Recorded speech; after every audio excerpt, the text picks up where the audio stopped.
కానీ ఇక్కడున్నటువంటి మనందరికీ కూడా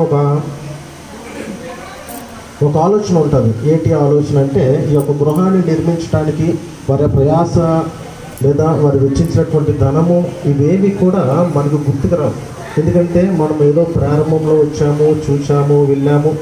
అంటే ప్రారంభం నుంచి మనము చూసింది వేరు, ఇది పరిపూర్ణంగా నిర్మించినటువంటి విధానాన్ని మనం చూసినప్పుడు మనకు ఒక ఆలోచన వస్తుంది. ఎంతే కదా ఇల్లు కట్టించడం అంటే, కట్టేటువంటి వాడికి దాని యొక్క ప్రయాస అంటే ఏంటో తెలుస్తుంది, కానీ చూచినటువంటి వాడికి దాని యొక్క ప్రయాస అనేటువంటిది అంతగా తెలియదు. కానీ జ్ఞాని అనేటువంటి సొలొమోను మంచి మందిరాన్ని దేవుని కొరకు నిర్మించి ఉన్నాడు. దాని కొరకు కావలసినటువంటి వనరులు, దానికి నిర్మించడానికి కావలసినటువంటి వసతులు, దానికి సాక్ష్యము దేవుడు వారి పట్ల చేసినటువంటి అనుభవాల్లో, దేవుడు వారి పట్ల చేసినటువంటి మేలులలో వారి సాక్ష్యము ఏ విధముగా ఉంది అనేటువంటి విషయాన్ని వారు జ్ఞాపకం చేసుకోవాలి. బహుశా ఈ యొక్క గృహస్థులు, తండ్రి కావచ్చు, పిల్లలు కావచ్చు, భార్య కావచ్చు, మరి ఎవరైనా కావచ్చు, కానీ దేవుని ఎదుట వారి యొక్క సాక్ష్యము ఏ రీతిగా ఉంది, ఒకప్పుడు వారు ఏ స్థితి నుంచి దేవుడు ఏ స్థితికి వారిని తీసుకుని వచ్చారనేటువంటి విషయాన్ని జ్ఞాపకం చేసుకోవాలి. మూడోదిగా చూస్తే, ఈ కుటుంబము ప్రార్థన పూర్వకమైనటువంటి కుటుంబముగా ఉండాలి.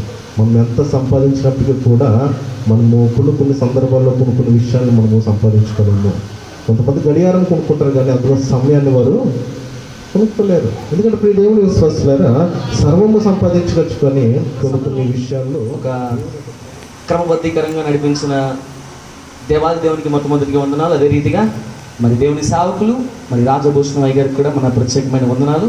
అదే రీతిగా మరి ఒక చక్కని వాక్యాన్ని మనందరికి కూడా అందించిన మరి శ్యామబాబు అయ్య గారికి, అదే రీతిగా మరి బ్రదర్ అంకుల్కి, ఆంటీ గారికి, మరి ఏరియా అయ్య గారికి, అదే రీతిగా మరి మా అత్తయ్య గారు ఉన్నారు ఇక్కడే, మరి సేవకురాలు ఆమెకి, మరి మా బావగారికి, మా అత్తయ్య గారు వారి కుటుంబానికి, వారి అత్తయ్య గారి కుటుంబానికి, మరి కూడి వచ్చిన సంఘ బిడ్డలందరికీ కూడా మరి నా ప్రత్యేకమైన వందనాలు. మరి మా బంధుమిత్రులు అవ్వచ్చు, లేకపోతే మా శ్రేయబులస్లు అవ్వచ్చు, అందరికి కూడా నా హృదయపూర్వక వందనాలు తెలియపరుస్తున్నాను. ఒక చిన్న కీర్తన పాడి నేను నా మాటలు ముగిస్తాను. ఆ తర్వాత దేవుని సేవకులకి ముగింపు ప్రార్థనకి నేను సమయం ఇస్తాను. ఓకే.